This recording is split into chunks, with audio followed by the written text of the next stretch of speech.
Hello, നല്ല നമസ്കാരം. Kingdom ഒറ്റവാക്കിൽ പറഞ്ഞാൽ ഒരു കീടലം സ്പൈ ആക്ഷൻ ത്രില്ലർ. ഈ സിനിമ എന്നെ ഹുക്ക് ചെയ്തത് ഇതിൻ്റെ ഡയറക്ടറാണ്. അദ്ദേഹത്തിൻ്റെ ജേഴ്സി എന്ന് പറയുന്ന സിനിമ ഞാൻ ഈ ഇടയ്ക്കാണ് ഇപ്പോഴാണ് റീസെൻ്റ്ലിയാണ് ഞാനത് കണ്ടത്. അതുകൊണ്ട് മാത്രമാണ് ഈ സിനിമ എന്നെ ഇതിലേക്ക് അടുപ്പിക്കാനുള്ള പ്രധാനമായിട്ടുള്ള കാരണം. ഈ സിനിമ ഇത്രയും കിടിലമാക്കിയത് ഇതിൻ്റെ ടെക്നിക്കൽ ഡിപ്പാർട്ട്മെൻറ്റാണ്. പ്രൊഡക്ഷൻ സാധനം ഏതൊരു സാധനം എടുത്താലും ക്യാമറ ആയിക്കോട്ടെ, ക്യാമറ നമ്മുടെ മലയാളികളാണ് ചെയ്തിരിക്കുന്നത്. ജോമറ്റി ചാക്കോയും അതോടൊപ്പം തന്നെ ഗിരീഷ് ഗംഗാധരനും അവർ കിടിലമായിട്ട് ക്യാമറ ഒരു രക്ഷയില്ലാത്ത സാധനം കേട്ടോ. ഓരോ സീൻ ബൈ സീന് അവർ വച്ചിരിക്കുന്ന ഷോട്ടുകളുണ്ടല്ലോ, കിടുക്കാച്ചി എന്ന് വെച്ചാൽ കിടുക്കാച്ചി. ജയിലിനകത്തൊക്കെ ചില സാധനമുണ്ട് കേട്ടോ, ഒരു രക്ഷയില്ലാത്ത സാധനം. ഈ സിനിമ എന്ന് പറയുന്നത് ഇത് ഒരു 1920 ഈസ്റ്റ് ഇന്ത്യ കമ്പനിക്ക് നേരെ ഒരു പ്രദേശത്തെ ജനങ്ങൾ പോരാടുന്നു. ആ പോരാടുന്ന ജനതയുടെ കഥ, അവരെ രക്ഷകൻ വരുമോ ഇല്ലയോ, ഇതാണ് ഇതിൻ്റെ പ്രധാനമായിട്ട് പ്ലോട്ട്. ഇതിനിടയിൽ കുറേ ഇമോഷൻസ് ആയിട്ടുള്ള കുറേ സാധനങ്ങളൊക്കെ ഇതിൽ വന്ന് കയറി പോകുന്നുണ്ട്.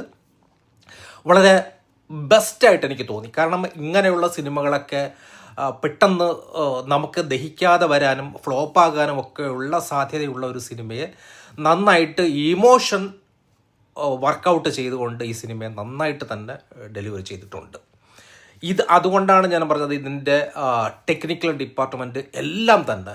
അനിരുദ്ധൻ്റെ മ്യൂസിക്, ബാക്ക്ഗ്രൗണ്ട് സ്കോർ, ഒരു രക്ഷയില്ലാത്ത സാധനം. കിടുക്കാച്ചി തുടങ്ങുന്ന ഒരു സാധനമുണ്ട്, ഈസ്റ്റ് ഇന്ത്യ കമ്പനിയുമായിട്ടുള്ള ഒരു യുദ്ധം. എന്ത് കിടുക്കാച്ചി സാധനം എന്ന് പറയുമ്പോൾ, അതോടൊപ്പം തന്നെ അതിൽ വച്ചിരിക്കുന്ന ഗ്രാഫിക്സ്, ഒരു രക്ഷയില്ലാത്ത സാധനം. കിടിലച്ചോന്ന് വെച്ചാൽ കിടുക്കാച്ചി സാധനം. Colouring, lighting, graphics, sound designing, ഒരു രക്ഷയില്ലാത്ത സാധനം. അതോടൊപ്പം തന്നെ ബാക്ക്ഗ്രൗണ്ട് സ്കോർ, ക്യാമറ,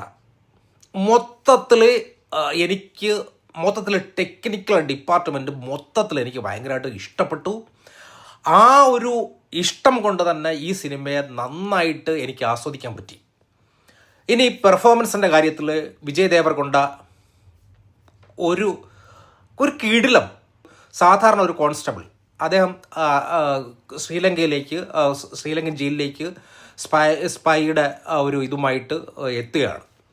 അപ്പോൾ അദ്ദേഹം ഒരു സാധാരണക്കാരനായിട്ട് ചേട്ടൻ അന്വേഷിച്ച് ഇറങ്ങുന്ന ഒരു മനുഷ്യനായിട്ട് വളരെ നാച്ചുറലായിട്ടുള്ള ഒരു ആക്ടിങ്. അതോടൊപ്പം തന്നെ അദ്ദേഹം ഇവിടെ ജയിലിലെത്തിയതിനു ശേഷം അദ്ദേഹത്തിൻ്റെ ലുക്കും അദ്ദേഹത്തിൻ്റെ ഫോർമേഷനൊക്കെ മൊത്തത്തിലും അങ്ങ് മാറുകയാണ്. കിടിലം ലുക്കും കിടിലം ആക്ടിങ്ങും മച്ചാൻ, ഒരു രക്ഷയില്ലാത്ത സാധനം. കാരണം മച്ചാൻ്റെ കുറേ ചവറ സിനിമകൾ ഞാൻ ഈ ഇടയ്ക്കൊക്കെ കണ്ടതാണ്. ഫാമിലി സ്റ്റാറോ, എന്തു കൂതറ സിനിമകളാണ്. പുള്ളിക്കാരൻ്റെ പെർഫോമൻസ്, പുള്ളിക്കാരന് അത്യാവശ്യം ഈ പൈങ്കിളി കഥകൾ മാത്രമേ പറ്റത്തുള്ളൂ, മച്ചാന് ഒന്നും പറ്റുന്നൊരു സാധനമല്ല. ആ ലൈഗർ, അതും എന്തൊരു സിനിമയാണോ, അതിൽ ആക്ഷൻ മാത്രമാണ് അല്പമെങ്കിലും കൊള്ളാവുന്നത്. ഇതിലും ആക്ഷൻ സീക്വൻസ് എല്ലാം എൻ്റെ ദൈവമേ കിടുക്കാച്ചി. ഞാൻ നേരത്തെ പറഞ്ഞ ആ ജയിലിലെ സീനുണ്ടല്ലോ, ഒരു രക്ഷയില്ലാത്ത സാധനം. ആ ഒരു ആക്ഷൻ, അതോടൊപ്പം തന്നെ ക്ലൈമാക്സിലായാലും ആക്ഷൻ സീക്വൻസ് ഉണ്ട്. അനിരുദ്ധൻ്റെ ബീജിയവും ആ ആക്ഷൻ സീനും എൻ്റെ അമ്മ കുളിർമ കോരിപ്പിക്കുന്ന സാധനം. പിന്നെ ഈ സിനിമയ്ക്ക് എനിക്ക് തോന്നിയത്, നെഗറ്റീവായിട്ട് എനിക്ക് തോന്നിയത്, ഇതിൻ്റെ ആവശ്യമില്ലാതെ ലവ് സ്റ്റോറി ബിൽഡ് ചെയ്യാൻ ശ്രമിച്ചു.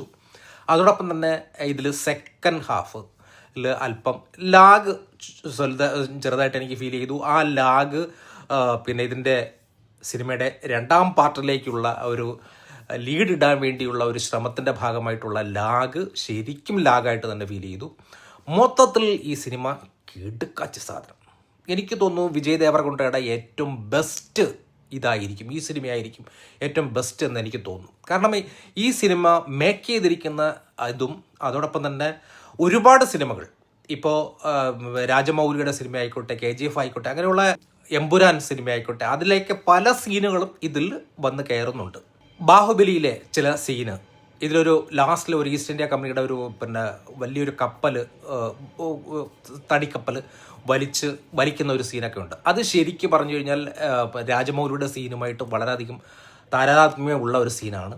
അതോടൊപ്പം തന്നെ എമ്പുരാനിലെ ഒരു സീന്, തോക്കെടുത്ത് പൃഥ്വിരാജ് വയ്ക്കുന്ന ഒരു കുറേ സീനുകൾ, അങ്ങനെയുള്ള കുറേ സാധനങ്ങളൊക്കെ ഇതിൽ വന്ന് കയറിപ്പോയിട്ടുണ്ട്.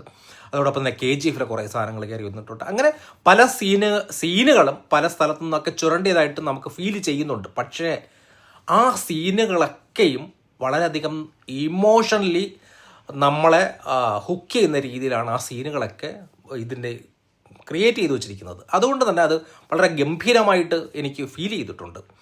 എഡിറ്റിങ്ങും സൂപ്പറായിരുന്നു, അത് പ്രത്യേകിച്ച് പറയേണ്ട ഒരു കാര്യമായിരുന്നു. കീട്ടിലെ എഡിറ്റിംഗ് എന്ന് വെച്ചാൽ കീട്ടിലെ എഡിറ്റിംഗ് ആയിരുന്നു. കാരണം അതിൽ കുറേ സ്ലോ മോഷൻസൊക്കെ ഉണ്ടല്ലോ, അതൊക്കെ കിടുക്കച്ച സാധനം. ഈ ബാല്യകാലമൊക്കെ കാണിക്കുമ്പോൾ ഉണ്ടാകുന്ന ആ പാട്ടൊക്കെ നന്നായിട്ട് തന്നെ കിടിലാക്കി വെച്ചിട്ടുണ്ട്.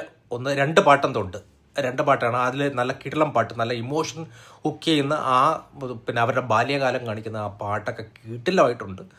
മൊത്തത്തിൽ ഈ സിനിമ ഒരു 3.5 മാർക്ക് കൊടുക്കാം. 5-ൽ ഒരു 3.5 മാർക്ക് കൊടുക്കാവുന്ന ഒരു നല്ല സിനിമ.